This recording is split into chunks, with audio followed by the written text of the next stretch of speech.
சேலம் மாவட்ட மத்திய கூட்டுறவு வங்கியில் வருமான வரித்துறையினர் நடத்திய அதிரடி சோதனையில் பல முக்கிய ஆவணங்கள் சிக்கியதாக தெரிகிறது.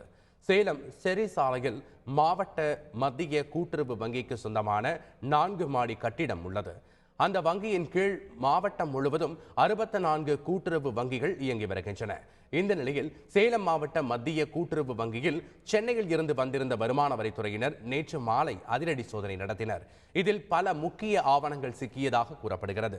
மேலும் அந்த வங்கியின் கட்டுப்பாட்டில் உள்ள 64 வங்கிகளை சேர்ந்த அதிகாரிகளின் பண பரிவர்த்தனை தொடர்பான ஆவணங்களை ஆய்வுக்காக தலைமை அலுவலகத்திற்கு எடுத்து வர உத்தரவிடப்பட்டுள்ளது. இதனால் வங்கி அதிகாரிகள் மற்றும் நிர்வாகிகள் பலர் கலக்கத்தில் உள்ளதாக தகவல் வெளியாகியுள்ளது. சேலம் மாவட்ட மத்திய கூட்டுறவு வந்து பிரான்ச்சஸ் அதிகம், ரெண்டாவது சொசைட்டிஸ் எல்லாம் இங்கே அதிகம்.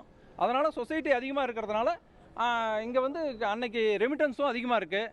அதனால் சேலத்துக்கு வந்திருக்கலாம். அது வந்து நீங்கள் இன்கம் டேக்ஸ் ஆஃபீஸில் தான் நீங்கள் கேட்கணும். வங்கி அறைகளுக்கு வங்கி தலைவர் அறைக்கோ எதுக்குமே அவங்கெல்லாம் இன்கம் டேக்ஸ் ஆஃபீஸர் போகல. 2வது மாடி அக்கௌண்ட் செக்ஷன்லேருந்து பிரான்ச்சஸ்லேருந்து வவுச்சரும் அந்த குறிப்பிட்ட நாளினுடைய வவுச்சரும் புது account opening new account opening form மட்டும்தான் கேட்குறாங்க. அதை மட்டும்தான் நாங்கள் KYC இருக்குதான்னு பார்க்குறாங்க.